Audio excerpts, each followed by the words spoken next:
شفيعنا رسول الله سيدنا محمد بن عبد الله صلى الله عليه وعلى آله وصحبه وأزواجه وذريته أن الله يعني درجاتهم في الجنة وينفعنا بأسرارهم وأنوارهم وعلومهم ونفعاتهم وبركاتهم في الدين والدنيا والآخرة يجعلنا من حزبهم ويرزقنا محبتهم ويتوفنا على ملتهم ويحشرنا في زمرتهم بالعافية وسلامة. لهم الفاتحة. أعوذ بالله من الشيطان الرجيم. بسم الله الرحمن الرحيم.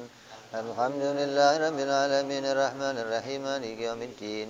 إياك نعبد وإياك نستعين اهدنا الصراط المستقيم صراط الذين أنعمت عليهم غير المغضوب عليهم ولا الضالين آمين.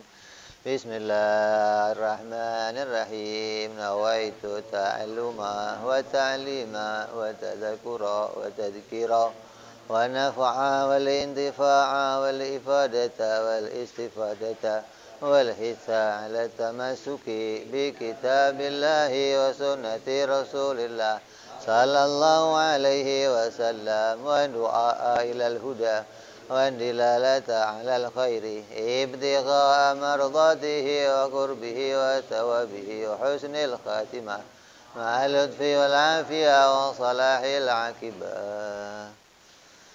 Bismillahirrahmanirrahim. Alhamdulillahirabbil alamin. Bihi nasta'inu ala umuri dunya waddin. Salatu wassalamu ala Rasulillah sayyidina wa habibina wa syafi'ina wa maulana Muhammadin sallallahu alaihi wa ala alihi wa sahbihi ajma'in. Amma ba'du. Qala musanniful kitab Hadratul Imam Ahmad ibn Athaillah rahimahullah ghafara lahu wa li walidayhi nafa'ana bihi fid darain. Thumma ila sahibu syarha ya Salih bin Umar Darat rahimahullah wa ghafara lahu wa li walidayhi nafa'ana bihi ma fid darain. Allahumma aftah qulubana futuhal arifin wa bihidmatika wansur alaina birahmatika ya arhamar rahimin. Ilan qol. Masih dalam pembahasan hikmah yang ke-6. Yang lalu kita bahas tentang hikmah yang ke-6 bahwa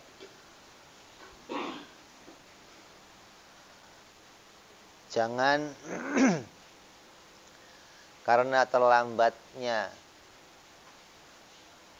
datang pemberian Allah yang sudah kita harapkan, jangan gara-gara harapan yang kuat kemudian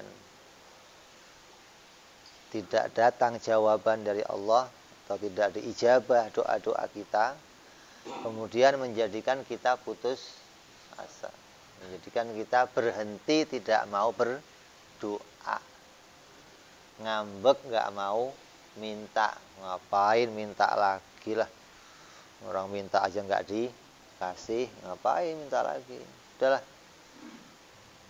ngambek. Atau akhirnya nanti jadinya mintanya sama selain Allah, sama Allah nggak dikasih, minta sama selain, lebih parah lagi ini. Ngambek aja sampai nggak mau minta sama Allah itu sudah parah, apalagi sampai kemudian memutuskan mau minta sama selain Allah. Wah, ini artinya tidak punya akidah tauhid sama sekali di hatinya. Karena minta itu sebenarnya bukan tertuju kepada hasil. Orang minta itu perintah.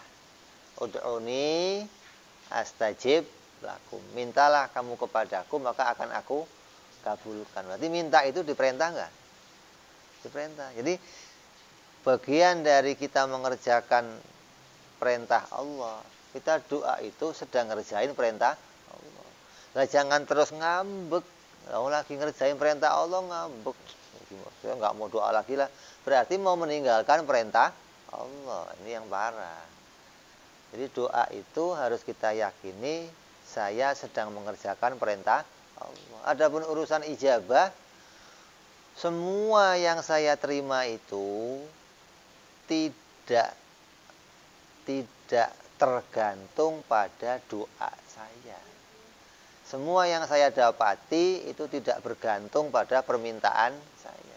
Karena sebelum saya ini diwujudkan, semua yang akan menjadi bagian yang saya terima itu ada di dalam ketentuannya Allah. Kamu akan dapat apa, akan jadi apa, akan bagaimana kerjaannya nanti, akan sukses seperti apa, semua sudah ditulis. Jadi, adapun kita doa sekarang ini adalah mengerjakan perintahnya Allah Subhanahu wa ta'ala. Kok ketika kita doa kok cocok ijabah? Oh, berarti sesuai dengan takdir Allah, sesuai dengan iradahnya Allah, sesuai dengan ilmunya Allah. Kok saya doa udah berhari-hari, bertahun-tahun kok nggak dapat-dapat, nggak datang-datang? Oh, berarti nggak cocok sama iradah. Kalau mau dikembalikan yang kemarin, maka kita harus husnudzon kepada Allah. Oh, mungkin doa saya diganti oleh Allah dengan yang lain. Oh, mungkin doa saya disimpan oleh Allah, mau dikasih nanti di akhirat. Oh, doa saya. Ini orang-orang yang selalu bisa husnudzon. Ketika doa yang kita panjatkan itu tidak terkabul, maka husnudzon, doa itu oleh Allah dipilihkan yang lebih baik. Jadi jangan terus, saya udah tahajud, iya, sholat duha, iya, baca waqiah, iya, tabarok, iya, masih utang ada, nggak kebayar-bayar, kerjaan ya seret. Maklum, orang kalau doa itu urusannya selalu pakai nominal begitu. Jadi doa itu ukurannya pakai nominal. Kalau nggak ada nominalnya dianggap nggak dikabulkan. Gitu kan ini orang-orang beratnya begini nih. Ya, jadi harus kita yakini yang pertama bahwa ketika rencana kita, permintaan kita, cita-cita kita itu tidak terkabul, maka jangan putus asa di dalam mengharapkan rahmatnya Allah. Jangan putus asa di dalam meminta kepada Allah. Karena Allah memberi kepada kita itu sesuai dengan kehendaknya sendiri. Kita boleh punya mau yang banyak, tapi Allah punya mau yang pasti. Nah, yang kita terima itu cocok sama maunya Allah yang pasti. Allah yang memilihkan waktunya, Allah yang memilihkan keadaannya seperti apa akan diberikan untuk kita. Jadi Allah yang pertama, waktu kapan saya akan menerima yang saya minta itu Allah yang memilihkan. Pengennya saya dapatnya sekarang, tapi maunya Allah enggak sekarang, maka yang terjadi ya enggak akan ikut maunya saya. Walaupun kamu jungkir balik maksa harus sekarang, ya enggak bisa. Ya Allah, saya perlu rezeki sekarang ya Allah, ini enggak bisa. Makanya kita itu nanti dalam doa ada aturan-aturan yang harus kita lalui hingga doa kita ini terhitung sebagai doa yang tercatat sebagai amal ibadah. Tidak setiap permintaan itu doa. Doa itu adalah permintaan, tapi tidak setiap permintaan doa. Yang namanya doa itu permintaan dari bawah ke yang di atasnya. Kalau ada orang yang di bawah meminta sesuatu kepada yang di atas, diartikan namanya doa. Kalau yang di atas mengadakan permintaan untuk yang di bawah, namanya apa? Perintah. Tapi kalau yang sejajar, artinya nggak lebih mulia, nggak lebih rendah, mengadakan permintaan, ya permintaan artinya. Bukan sebuah doa, juga bukan sebuah perintah. Itu ambilin gelas, oh permintaan, bukan perintah. Mau saya ambilin ya boleh. Nah, ini kalau sesama. Kalau yang dari atas ke bawah namanya perintah. Yang dari bawah ke atas namanya doa. Jadi, kita ini ketika punya permintaan, maka permintaan itu bisa menjadi doa ketika permintaan itu sesuai dengan yang menjadi aturan-aturannya Allah Subhanahu wa taala. Ada beberapa aturan yang harus kita pahami di dalam sebuah permintaan kepada Allah, yang mana permintaan itu akan menjadi nilai ibadah. Maka itu harus memenuhi beberapa persyaratan. Yang pertama, yang diminta itu bukanlah sesuatu yang mustahil menurut akal. Ada orang kok minta sesuatu yang mustahil. Dan bagaimana mau dikabulkan? Mau mintanya aja perkara yang, contohnya apa? Minta pengen jadi nabi. Ya Allah, jadikan saya nabi. Ini mintanya apa ini?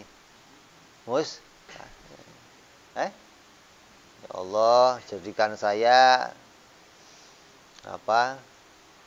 Jadikan saya ini orang yang punya kedudukan seperti nabi, atau jadikan saya seorang wali yang pangkatnya tinggi. Ini perkara-perkara yang sesuatu yang tidak akan tercapai, yang menurut akal itu bisa jadi mustahil. Maka itu pertama syarat yang tidak boleh ada dalam doa kita. Jadi kita harus tahu mana yang mustahil dan mana perkara yang jaiz. Karena yang mungkin diciptakan oleh Allah adalah segala perkara yang jaiz. Kalau sudah perkaranya mustahil, bagaimana? Ya nggak bisa terjadi. Mau kamu minta bagaimanapun, namanya mustahil. Ini perkara yang tidak terjadi.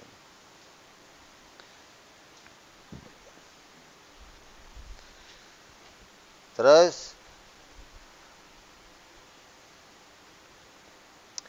yang diminta bukanlah sesuatu yang haram. Maka permintaan kamu akan jadi nilai ibadah kalau yang kamu minta itu bukan sesuatu yang haram. Kalau yang diminta sesuatu yang haram, maka permintaan kamu tidak jadi sebuah doa, nggak jadi nilai ibadah. Kayak kamu minta apa? Minta sesuatu yang haram, seperti minta pengen punya arak, ente pengen punya apa, uang hasil riba, ente pengen apa, kepada perempuan yang nakal, atau ente minta, ya Allah itu istri tetangga mbok ya jadi istri saya ya Allah. Wah, ini sesuatu yang haram, nggak boleh. Maka permintaan yang begitu tidak menjadi sebuah doa, nggak jadi amal ibadah, enggak. Karena yang diminta bukan sesuatu yang halal, bukan sesuatu yang baik. Jadi nggak minta yang mustahil, terus nggak minta yang haram.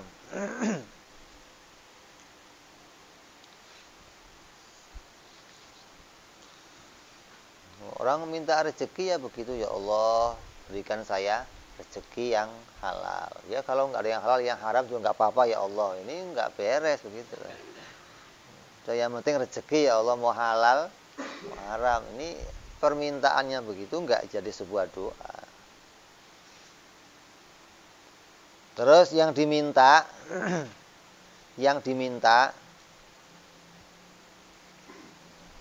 bukanlah perkara yang bisa membawa pada kerusakan. Membawa keharaman ya tidak, sampai membawa kerusakan juga tidak. Membawa kerusakan contohnya apa? Seperti minta harta. Ya Allah, jadikan saya orang yang punya banyak harta. Di pikirannya, kalau saya punya banyak harta, nanti akan ibadah tenang, hidup nyaman, ibadahnya bisa khusyuk. Kenapa? Kantong rapi maksudnya. Kalau sholat takbir kok kantong kosong, kayaknya nggak nyaman ya Allah. Nih, tolong ya dijadikan kantongnya rada ngisi lah gitu, biar ibadah ya tekun, rajin. Di pikirannya kalau sudah uang ada bisa mendapatkan manfaat, padahal uang itu bisa menjadi sesuatu yang mendatangkan kepada kerusakan. Minta jabatan, ya Allah, jadikan saya punya jabatan menteri ya Allah. Ini jabatan menteri ini diminta, ini bukan sesuatu yang layak. Kenapa? Karena bisa membawa pada kerusakan. Boleh nggak orang itu minta jabatan? Nggak boleh. Kecuali memang dia itu diangkat oleh banyak orang untuk menduduki sebuah jabatan. Dilihat atau dipandang dia layak, dipandang dia itu memang punya kemampuan, maka diusungnya dia untuk menduduki suatu jabatan. Tapi kalau tiba-tiba nggak ada yang ngangkat, kamu kok ngusulin diri, ini nggak layak.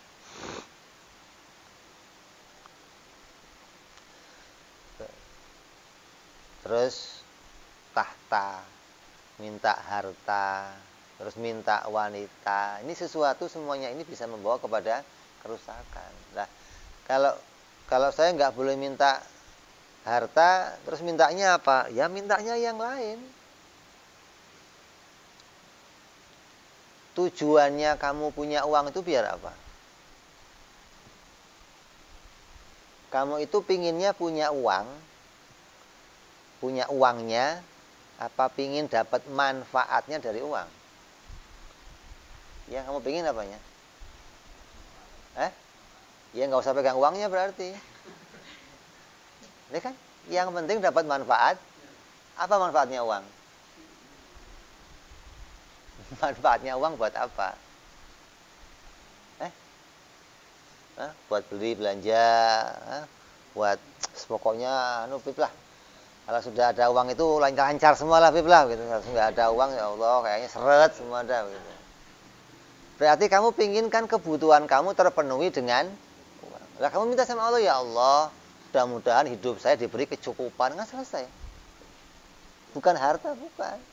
Karena kecukupan itu kalau Allah yang mendatangkan kecukupannya, cukup semua sudah. Mau beli Mercy cukup, mau beli rumah cukup, mau beli kawin lagi cukup, cukup semua dah kalau Allah yang mendatangkan. Kalau kamu yang ngelola, nggak cukup semua, nggak cukup. 1 miliar itu nggak cukup. Kayaknya kurang aja. Jadi mintanya jangan harta. Mintanya manfaat dari hartanya. Apa sih manfaat harta? Ya bisa untuk memenuhi kebutuhan, bisa untuk beramal. Yang diminta itu, ya Allah, jadikan saya orang yang cukup di dalam hidup. Jadikan saya orang yang banyak beramal. Lah, jalannya bagaimana? Allah yang ngatur nanti. Entah didatangkan harta, entah datengin sesuatu. Tapi kamu nggak sampai permintaannya itu minta pada sesuatu yang membawa kepada kerusakan. Kalau minta amal yang baik kan nggak rusak. Minta hidup menjadi orang yang cukup kan nggak rusak. Kalau mintanya, ya Allah berikan saya mobil, ini rusak.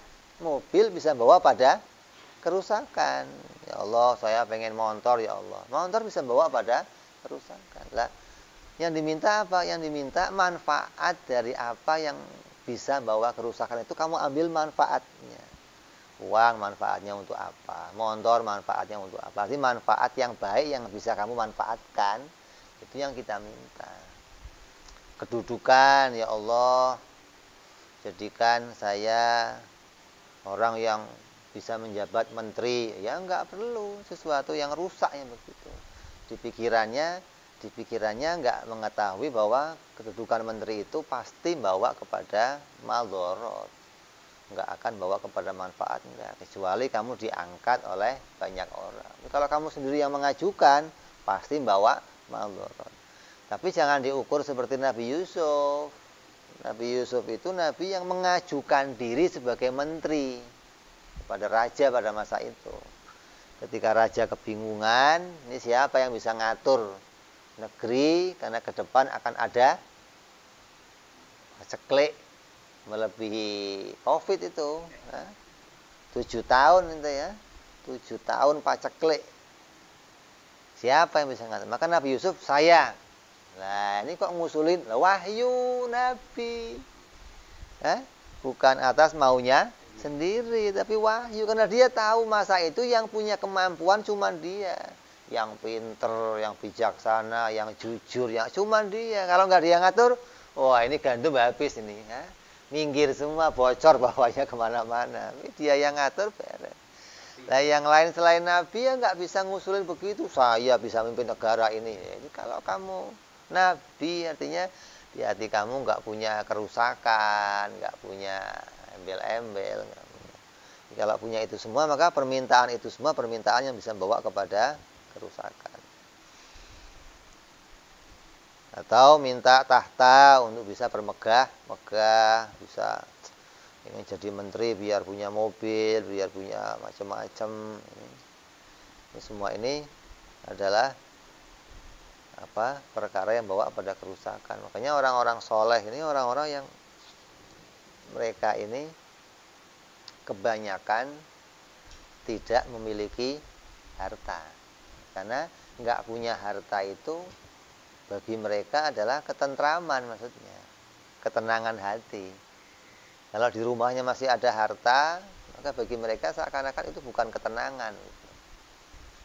Ini mereka menggambarkan sebagaimana Nabi Shallallahu Alaihi Wasallam. Nabi suatu hari ketika sholat, pernah sholatnya buru-buru, selesai sholat langsung pulang ke rumah. Nggak lama masuk ke rumah, keluar lagi, bawa uang. Maka uangnya segera disedekahkan kepada orang fakir. Ketika sholat, Nabi mengingat di rumahnya masih tersimpan uang. Hingga Nabi nggak nyaman kalau di rumahnya masih tersimpan uang. Sholatnya nggak nyaman kalau punya uang. Kan kebalikannya kita. Kalau kita sholatnya nggak nyaman kalau nggak punya uang. Coba kamu tes lah gitu. Ente keluarin semua uang kamu, terus sholat. Udah nggak nyaman dah sholatnya. Dah deg-degan. Kalau sholat kok punya uang, nyaman. Tenang. Mau baca ayatnya Yasin juga tenang aja Yasin. Nggak ada masalah. Ini kebalikan. Nabi nggak begitu. Nah, sampai ada wali-walinya Allah ya begitu. Suatu hari biasanya tiap malam itu sholatnya khusyuk, tenang. Kok tiba-tiba malam itu nggak tenang, sholatnya rasanya ada yang terganggu. Maka dia nyuruh kepada santri-santrinya, coba cari di rumah ini ada barang apa. Oh ada ini guru, ada anggur 1 tandan gitu. Oh keluarin. Sedekahkan. Rumah saya bukan pasar buah katanya. Keluarin. Setelah keluarin, sedekahkan, baru dia sholatnya tenang. Ini sebagian wali-wali ada yang begitu. Ada lagi wali-wali yang lain yang mereka ini ya hartanya banyak, kaya raya. Sampai sebagaimana yang kita baca kitabnya ini, kitab Hikam ini diantara orang yang sanad keilmuannya sampai kepada Imam Abu Hasan Asyadili, Thariqah Syadiliyah. Dia termasuk orang-orang yang hartanya banyak, keretanya kencana pakainya emas, barang-barangnya pakai emas. Sampai kalau dia punya hewan ternak, punya hewan, itu hewannya dikalungin emas. Itu banget hartanya. Nah kalau hewan ternaknya pakai emas, kira-kira anak bininya pakai emas enggak? Sama kayak ternak dong kalau pakai emas. Harta itu dipakai untuk yang lainnya ternak. Di anaknya nggak tersentuh emas, bininya nggak tersentuh emas. Karena bagi dia itu bukan hal yang mulia. Saking banyaknya dan dia tahu itu bukan hal yang mulia. Maka dimiliki oleh mereka, tapi nggak dimuliakan sama sekali. Nah, kalau kamu kan punya cuwilan anteng-anteng aja kamu simpen, sayang ini kayaknya putus, simpenlah. Barangkali laku nanti. Kita potongan anteng-anteng aja disimpen. Nah ini kalungnya dikasihin, coba Jadi kalau ada orang kok ada lihat anjing jalan-jalan ada kalungnya emas, wow ini punya Abi Hasan nih, jangan diganggu, jangan diganggu. Tahu mereka, karena nggak ada orang kok mau kalungnya anjingnya dikalungin emas, nggak ada. Kenapa? Karena bagi mereka itu sudah nggak ada harganya, nggak bawa pada kerusakan. Kenapa? Nggak ngerusak keluarganya, nggak ngerusak anaknya, nggak ngerusak bininya, dipakai untuk. Kalau kamu bisa begitu ya nggak apa-apa. Minta harta yang banyak, yang mana harta itu tidak membawa pada kerusakan. Nah, yang rawan itu kan harta itu membawa pada kerusakan, melalaikan hingga sampai hidupnya bermegah-megah, istrinya sampai jalannya susah, krompiong, asal gerak dikit kerincing, Masya Allah. Terus yang keempat, yang diminta itu bukanlah coba-coba. Mintanya jangan ngetes Allah gitu loh. Ada orang kadang ngetes Allah. Hah? Coba saya mau minta ini dikasih enggak? Kok coba mau minta dikasih enggak? Wong kamu serius aja kadang enggak dikasih kok coba-coba. Kamu serius. Ngutu pakai sholat itu enggak dikasih, kadang kok mintanya coba. Apalagi lo ngeledek gitu. Minta apa ngeledek? Hah? Minta sama Allah kok coba-coba. Artinya mau ngetes sudah apakah saya ini sudah sampai pada makom ijabah atau belum. Orangnya banyak wirid, banyak khalwat, banyak nyepi, tahu-tahu saya mau ngetes Allah coba. Ya Allah, saya mau minta ini. Ini enggak dikabulkan enggak? Kenapa? Oh niatnya aja ngetes begitu bagaimana mau dikabulkan? Niat kalau doa sama Allah niatnya serius, ya butuh. Gitu. Jangan sampai ada orang doa kok niatnya mau ngetes atau mamanya dapat wirid baru dari kawannya. Ini ada wirid, coba saya tes lah. Wirid kok dites? Ini kok ada orang ngetes Allah bagaimana? Tuhan mau dites maksudnya. Coba nih saya mempan apa enggak? Ini kadang kita begitu, kita kadang diingatkan oleh Allah. Jadi kalau kamu baca hadis itu menceritakan siapa yang baca ini akan begini gitu kan.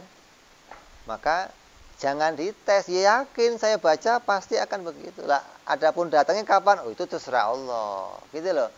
Jangan dites, jangan. Kayak apa?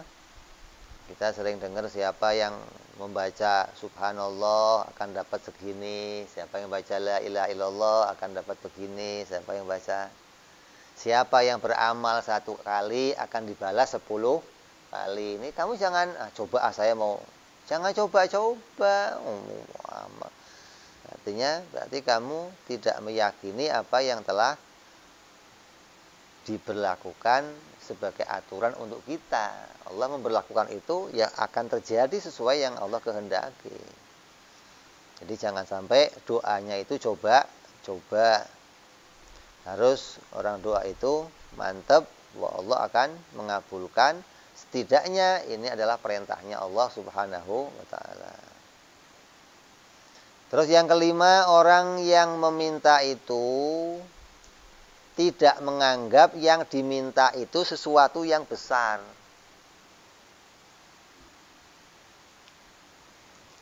Jangan nganggap yang kamu minta sesuatu yang besar. Yang kamu minta sama Allah apa aja itu kecil gitu loh. Minta surga kecil. Surga. Saya kalau minta surga mau kebesaran. Kok kebesaran? Yang kecil apa? Ya yang kecil motor lah. Minta yang apa saja itu bagi Allah mudah untuk menciptakannya. Nggak ada yang sulit, nggak ada yang dipilih-pilih. Oh kalau ini hamba ini nggak layak dapat ini, kalau ini enggak.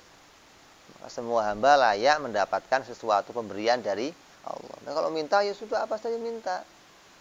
Yang besar sekali yang mintanya jangan kecil-kecil. Ya Allah butuh rezeki ya Allah.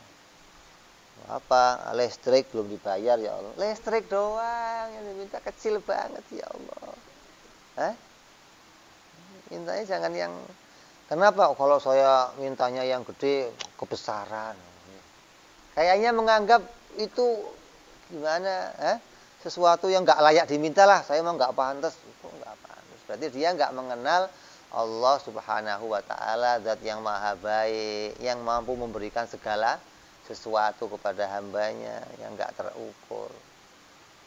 Jangan pernah menganggap sesuatu yang diminta itu adalah sesuatu yang besar, jangan. Kecil semua. Minta apa? Wali-wali itu kalau minta nggak tanggung-tanggung. Kalau kita kan paling mintanya apa?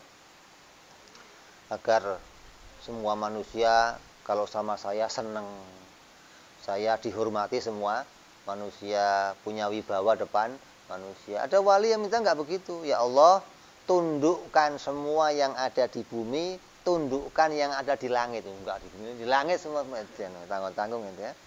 Kalau minta begitu jangan tanggung-tanggung. Kenapa? Kecil. Allah mudah menjadikan itu. Sebagaimana engkau tundukkan besi untuk Nabi Allah Dawud, ya Allah. Engkau tundukkan laut untuk Nabi Musa, ya Allah. Engkau tundukkan api untuk Nabi Ibrahim, ya Allah. Tundukkan untuk samudra ini. Begitu mintanya. Tapi kan nggak nuntut. Kapan? Ya enggak. Ya minta saja. Karena tahu yang diminta itu kecil. Allah mampu menjadikannya. Enggak terus tiap minta itu tertuju pada kabulnya itu, enggak. Hatinya enggak ke situ, enggak. Minta itu ya sudah sebagai seorang hamba, saya minta untuk menunjukkan bahwa Tuhan saya itu zat yang maha pemberi dan mampu memberi segala sesuatu.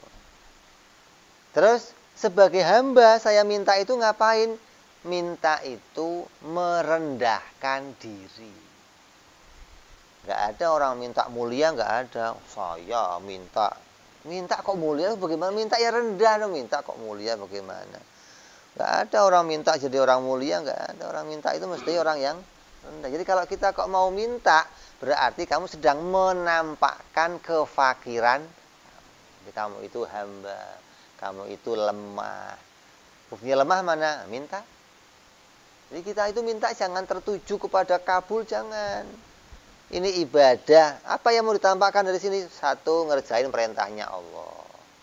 Terus mau menampakkan kefakiran saya, mau menampakkan lemahnya diri saya, maka saya minta sama Allah. Mau menampakkan kemuliaannya Allah, keagungannya Allah, mau menunjukkan bahwa Allah itu zat yang maha kuasa menjadikan segala sesuatu, dengan saya minta kepada Allah. Ini harus ke arah itu orang minta itu. Jangan sampai tertuju pada yang diminta saja, jangan.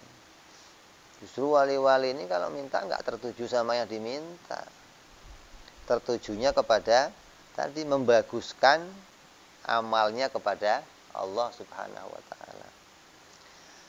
Terus yang keenam, syaratnya doa menjadi baik adalah membaguskan sangkaannya kepada Allah akan mengabulkan doanya. Husnudzon kepada Allah, pasti dikabulkan, yakin saya gitu. Jangan kabul enggak ya? Kabul enggak ya? Ini kok sama Tuhan aja di husnudzonin, kan berat, Tuhan kok disuudzonin. Sama Tuhan itu harusnya husnudzon, akan dikabulkan. Minta apa saja. Ada kembang desa, namanya kamu pingin dapat, minta sama Allah, tahajud, minta ya Allah mudah-mudahan dia jadi istri saya. Gitu. Jangan dikabulkan, yakin saja pokoknya. Kalau diganti yang lain, alhamdulillah, untung diganti. Mungkin kalau itu biayanya terlalu gede, ya Allah. Ini yang rada murah-murah aja lah, ya Allah. Gitu. Jangan terus ragu kalau ada apa-apa. Makanya orang dulu itu, orang tua kita ngajarinya apa? Kalau melihat orang alim, maka anaknya dimintain, ya Allah, mudah-mudahan anak saya kayak dia, ya Allah. Alim. Kalau ngelihat orang punya rumah bagus, dipegang rumah, ya Allah, mudah-mudahan anak-anak saya punya rumah begini, ya Allah. Kalau ada mobil bagus, dipegang, ya Allah, mudah-mudahan anak saya punya. Ini yakin kalau Allah akan mengabulkan untuk anak-anaknya. Walaupun untuk dirinya nggak dikabulkan, tapi bisa dikabulkan untuk anak-anaknya. Dia yakin. orang-orang yang sekarang ini mendapatkan ilmu, kamu jadi orang alim, kamu jadi orang baik, jadi orang soleh, itu nggak lepas dari doanya pendahulu kita. Seseorang beramal, seseorang bersedekah. Kok keuntungan dari sedekah itu nggak sampai pada dirinya, nggak sampai kepada anaknya, maka akan sampai pada cucunya gitu loh. Jadi nggak terus, oh kalau orang tua yang beramal, anaknya pasti yang nanti soleh. Nggak mesti, kadang anaknya nggak soleh, yang soleh malah cucunya. Ini doa ini jangan sampai kita putus harapan atau suudzon kepada Allah, harus husnudzon. Minta sekecil apapun, minta sebesar apapun harus husnudzon kepada Allah. Kalau Allah akan mengabulkan tiap-tiap doa hamba-hambanya. Terus yang ketujuh, doa itu tidak mengganggu perintah yang wajib. Artinya jangan sampai ada orang munajah, ada orang wiritan sampai ninggalin sholat subuh namanya. Semalaman wirid, doa ya Allah, pingin ini, jam 3 ketidur, subuhnya lewat. Wah, ini berapi yang begini. Ngerjain yang sunnah, ninggalin yang wajib. Begitu. Ini doa yang tadi dipanjatkan rusak semua udah itu. Nggak terhitung apa-apa udah.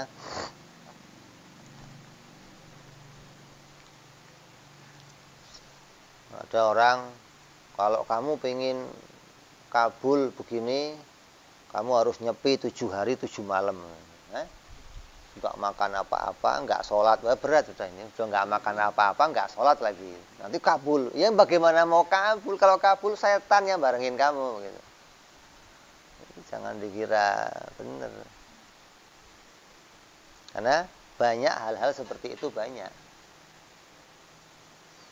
Terus yang ke-8, tidak kecewa ketika yang diminta itu tidak kunjung tiba. Memang tujuannya berdoa itu bukan untuk mendapatkan yang diminta, bukan. Makanya ada orang doa yang dibaca doanya itu aja nggak ganti-ganti. Dari mulai sholat ya doanya itu, mau kawinan doanya itu, mau minta hujan doanya itu, mau minta Jumat doanya itu, apa aja doa itu, nggak ganti-ganti nggak. Orang doa kan biasanya nyesuaiin sih Pak, kalau hujan ya minta hujan, doa ini minta ini. Kalau dia enggak, soalnya kenapa? Nah, yang doa itu pokoknya minta sama Allah, urusan kabul Allah ngerti yang saya mau. Sudah, kamu nggak usah pakai Allah diterjemahin lagi, nggak usah. Kamu Allah ngerti yang kamu butuhkan. Yang kamu minta apa, nanti yang dikasih apa sama Allah. Nggak harus minta itu sesuai dengan yang dibutuhkan, enggak. Makanya ada orang doanya itu aja, karena dia yakin yang akan dikabulkan oleh Allah itu ya bukan karena doa saya. Doanya itu juga nggak masalah. Ada orang doanya Robbana atina di dunia, sapu jaga dong lah, mau kematian doanya itu, minta hujan doanya itu. Sebenarnya dunia hasanah itu kan macam-macam maknanya, luas itu kan. Kalau pas kekeringan dunia hasanah ya ada air, kalau pas banyak air dunia hasanah kering, itu begitu aja kan. Satu doa itu disebut doa sapu, terus bisa macam-macam itu. Nggak usah pakai yang lain, nggak usah, itu aja doa. Ada lagi seorang sahabat nanya sama Nabi, ya Nabi, kalau saya ibadah kepada Allah, terus saya gunakan 1/4 waktu saya untuk bersolawat kepadamu, gimana ya Nabi? Bagus. Tapi kalau ditambah lebih bagus. Kalau begitu, separuh waktu saya akan pakai untuk ibadah kepada Allah, separuhnya saya mau pakai untuk salawat kepadamu ya Rasul. Bagus. Kalau ditambah lebih. Kalau begitu yang 1/4 saya mau pakai ibadah, yang sepertiga lagi untuk salawat kepadamu. Bagus. Kalau ditambah lebih bagus. Sampai dikatakan, kalau begitu seluruh waktu saya yang lebihnya dari ngerjain yang wajib-wajib akan saya pakai untuk sholawat kepadamu ya Rasulullah. Maka kata Nabi, maka engkau akan bersama orang-orang yang engkau cintai. Engkau akan bersama orang-orang yang engkau dambakan. Nah, bagi orang-orang yang selalu bersalawat itu, di dalam salawat itu sudah isinya lengkap. Orang mendapatkan segala sesuatu itu jalannya, pintunya dari salawat kepada Rasulullah Sallallahu Alaihi Wasallam. Makanya ada orang yang memilih, udah nggak usah baca doa apa-apalah, salawat aja, selesai masalahnya gitu. Masalah ada apa-apa, salawat. Ada apa-apa, salawat. Kenapa? Di hati kamu itu sudah ada harapan. Nah, salawat itu membuka harapan-harapan itu. Nggak usah kamu panjatkan lagi, yang kamu pingin nggak usah. Allah tahu yang ada di hati kita. Ada orang-orang yang lebih memilih ke arah itu. Jadi tidak pernah kecewa ketika yang diminta itu nggak datang-datang. Terus 9, mengetahui yang diminta. Doa itu ya tahu yang dimaui. Masa ada orang doa kok nggak ngerti yang dimaui bagaimana? Jadi kalau saya doanya bahasa Arab gimana, Bib? Ya, seminim-minimnya tahu ini mau minta yang baik. Begitu aja sudah. Nggak mungkin minta yang jelek. Ya Allah, saya minta yang baik. Kamu lihat ada seseorang beli ke warung. Tapi kamu nggak ngerti dia belinya apa. Begitu orangnya keluar, kamu masuk ke warung itu nanya, saya mau beli yang sama kayak orang tadi ada, dijualin, mau yang warung kan tahu. Walaupun kamu nggak ngerti orang tadi belinya apa. Minta sama Allah begitu, ya Allah, saya mau minta sama yang kayak Habib minta, selesai itu masalah, nggak usah. Yang penting tahu yang diminta sesuatu yang baik. Begitu. Itu seminim-minimnya maksudnya. Jadi jangan sampai minta apa kamu? Nggak tahu saya. Kok nggak tahu? Kamu minta apa? Mau minta kok nggak tahu? Setidak-tidaknya tahu yang saya minta sesuatu yang baik. Begitu aja. Saya nggak minta sesuatu yang jelek. Terus yang ke-10, menghindari sesuatu yang kurang baik diucapkan. Minta itu jangan to the point. Allah itu nggak seneng to the point. Allah itu kalau minta senengnya pakai bahasa-bahasa yang bagus, dirayu, dialem dulu, baru kita minta. Jangan, ya Allah butuh duit ya Allah. Lu songong amat, lu toto datang-datang butuh duit aja. Minta itu pakai ayunan, diayun. Kayaknya orang-orang alim itu kalau doa itu panjang. Kenapa? Isinya puji-pujian dulu kepada Allah. Kayak kita baca doa tarawih itu, baca doa witir.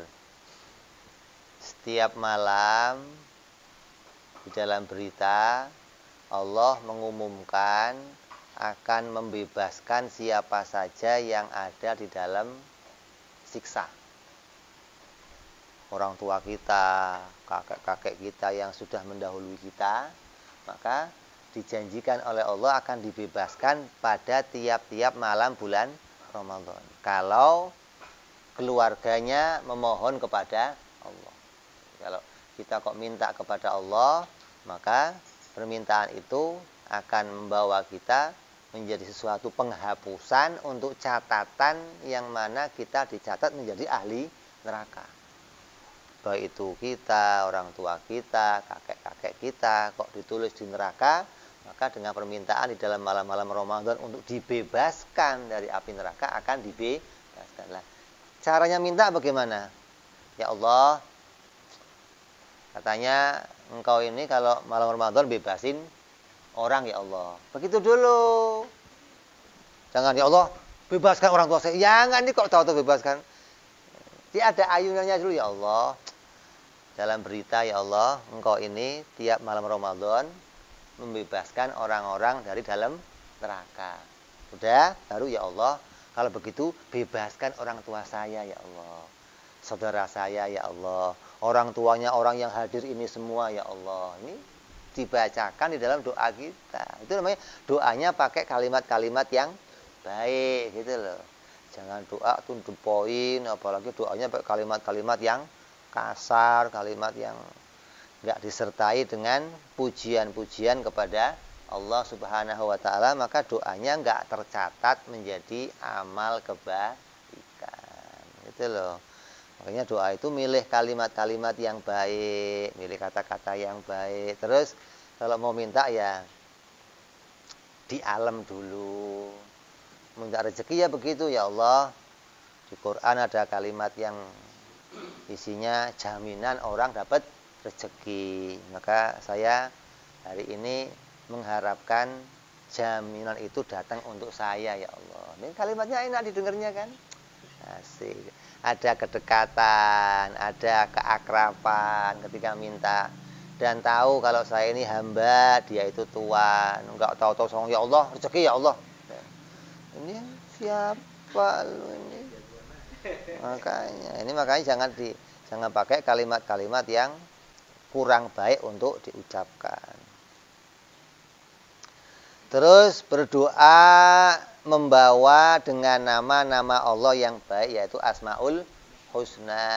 Maka falillahi Asmaul Husna fad'uhu biha. Dan bagi Allah itu punya nama-nama yang baik, maka mintalah kamu kepada Allah dengan nama-nama itu. Ya Allah, Engkau kan At-Tawwab, maka ampuni dosaku ya Allah. Gitu loh. Ya Allah, Engkau kan Ghafurur Rahim, maka ampuni dosaku. Jangan tahu, ya Allah, ampuni saya ya Allah. Enggak, ini pakai nama-nama yang baik. Engkau kan Ar-Razzaq ya Allah, beri kami rezeki ya Allah. Engkau kan zat yang memberikan hidayah ya Allah. Engkau kan Al-Hadi, maka berikan aku petunjuk ya Allah. Ini kalimatnya dengan kalimat yang baik, hingga akan jadi sebuah doa yang doa itu tercatat menjadi amal kebaikan. Terus yang ke-12, doa itu harus hadir hatinya. Hatinya betul-betul hadir bahwa dia sedang memohon kepada Allah. Banyak orang doa sambil ngupil, ada enggak? Bismillahirrahmanirrahim. Alhamdulillah. Ada begitu, ada. Nah, doa kok ngupil ya? Kamu lagi baca apa? Mantra apa? Baca apa? Doa. Ini hatinya enggak hadir. Bukan orang yang sedang minta kepada Allah, bukan itu. Jadi kalau mau minta kepada Allah ya betul-betul disiapkan seakan-akan kamu lagi minta, betul-betul minta di hadapan Allah, begitu loh. Jangan minta tapi asal mulutnya bunyi, pikiran kemana, hati kemana, badan kemana. Ini namanya mintanya tidak dengan hadirnya hati kepada Allah Subhanahu wa taala. Terus yang ke-13,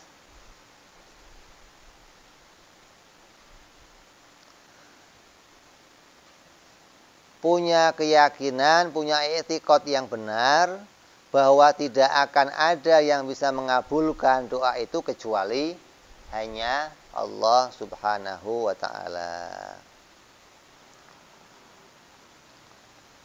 Artinya kalau ini sampai terkabul, ya pasti didatangkan oleh Allah.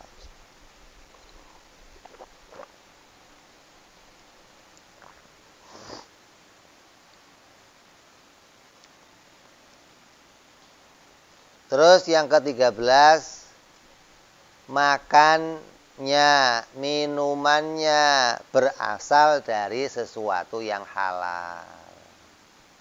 Maka doanya akan jadi doa yang dikabulkan oleh Allah, dicatat sebagai amal yang baik oleh Allah. Jangan pakaiannya haram, makanannya haram, minumannya haram, tapi doanya itu biar kamu jadi orang-orang yang tekun, dia nggak dapat kabulnya doa ketika demikian.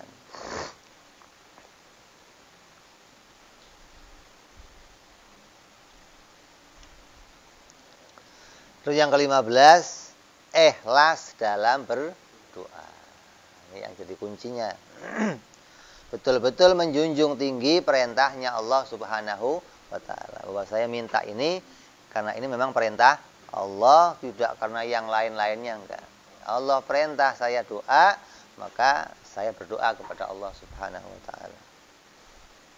Jadi ikhlas ini menjadi dasarnya setiap amal ibadah kita. Nah, amal ibadah kita itu tidak boleh kita sandarkan kepada selainnya Allah Subhanahu wa taala. Kenapa kok enggak boleh? Yang enggak layak, yang layak untuk dihadapkan ibadah kita itu hanya Allah. Kok bisa begitu? Lah modalnya dari sana semua, mau kamu hadapkan sama yang lain bagaimana? Yang menciptakan wujud kamu siapa? Sono. Yang bikin kamu pinter siapa? Sono. Yang merintah kamu sholat? Sono. Yang datengin Nabi untuk kamu siapa?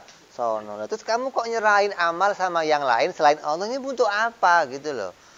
Amalnya pengen dipuji orang, amalnya pengen dihargai orang, amalnya. Ini orang-orang yang nggak sadar pasti. Kalau modal amalnya itu dari Allah, amalnya diserahkan untuk selain, kan aneh. Wong modal amalnya semua dari Allah. Semua yang ada pada diri kita dari Allah. Sampai nabinya Allah datangkan. Itu luar biasa. Ibaratnya orang itu ada kartu prakerja, itu ngapain itu? Belajar untuk apa? Mempunyai pekerjaan, mempunyai keahlian. Maka didatangkan orang-orang yang ahli untuk mengajarkan biar kamu jadi ahli. Maka Nabi didatangkan oleh Allah kepada kita biar kamu jadi ahli ibadah. Terus sampai pada kitab-kitab ini ulama nulis kitab untuk apa? Ibaratnya seseorang yang punya kerjaan, kamu diminta untuk kerjanya tambah baik. Dengan adanya ulama-ulama ini yang bikin kitab nulis tuntunan, itu kamu akan berusaha dari kerjanya itu sholatnya acak-acakan, sampai sholatnya bertambah jadi baik, jadi fokus, jadi ikhlas kepada Allah, hingga sholatnya betul-betul berbobot dan punya nilai yang bagus. Nggak hanya sholat yang acak-acakan, yang penting takbir, pakaiannya bolong sono, ada gulkarnya,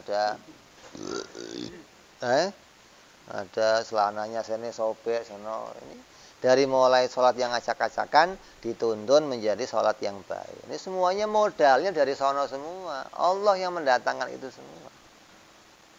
Hingga nggak layak ibadah kita itu kita serahkan, kita sandarkan untuk selain Allah, nggak layak. Kita baca Quran, nggak layak untuk ini biar orang lain dengar, nggak layak. Kalau perlu diem aja. Kenapa? Kalau dengar sayang nanti dengar kuping kamu nggak bagus masalahnya. Baca buat sendiri. Biar nggak punya tujuan pengen di alam sama orang. Kenapa? Karena tujuan saya baca ini hanya untuk Allah. Maknanya tujuannya karena Allah, karena diperintah oleh Allah. Sholat ya begitu, puasa ya begitu. Kalau bisa disadari bahwa semua modalnya itu dari Allah, kita bisa punya amal ibadah itu ditolong oleh Allah, maka nanti nggak akan menghadapkan amalnya pada selain Allah. Sadari itu dulu, maka akan bisa menyerahkan amalnya nanti untuk Allah Subhanahu wa ta'ala. Ini 15 yang menjadi syarat-syarat doa itu menjadi tercatat doa yang baik.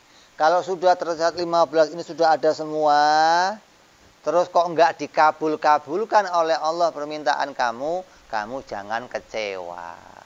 Nah, kalau yang 15 belum ada, enggak dikabulkan, ya itu pasti, enggak dikabulkan itu pasti. Sudah enggak memenuhi syarat namanya. Ini bicara yang 15 ini sudah ada, udah yang diminta nggak mustahil, yang diminta sesuatu yang halal, nggak yang haram, yang diminta nggak bawa maksiat, yang diminta sesuatu yang aktikatnya benar, nggak berharap kepada yang lain selain Allah, terus satu persatu. Kok nggak kabul-kabul, maka nggak kecewa hatinya. Banyak riwayat. Nah, para Nabi Allah Ibrahim 80 tahun minta punya anak. Sampai istrinya itu monopos. Begitu sudah monopos, datang malaikat, besok kamu hamil Ketawa istrinya, hahaha, yang aneh-aneh aja kamu. Ya, iya bener, iya juga bener, wong saya sudah menopause kok hamil bagaimana? Udah nggak usah bingung, besok hamil, bisa hamil beneran, gitu loh. Artinya riwayat apa Nabi Allah Zakaria, demikian. Ketika istri sudah menopause, baru oleh Allah diberikan anak. Maka ini hal-hal yang demikian nggak usah menjadikan kita Nabi saja doanya sekian puluh tahun baru dikabulkan. Jadi kamu jangan menyangka bahwa orang sekelas kita kalau doa langsung kabul, jangan ngimpi begitu maksudnya. Udah biasa aja maksudnya. Kita harus lihat bahwa Nabi saja nggak demikian. Terus ada 10 adab di dalam doa. Yang pertama, doa itu yang pantas dalam keadaan bersuci. Doa itu bersih dalam keadaan bersuci. Yang kedua, menutup aurat. Rapi, pakaiannya bagus, tutup aurat, bersuci. Terus menghadap kiblat. Terus dimulai dengan bismillah. Lalu dengan alhamdulillah. Lalu dengan sholawat. Terus ditutup lagi dengan alhamdulillah dan sholawat. Terus amin. Bismillah, alhamdulillah, sholawat permulaannya.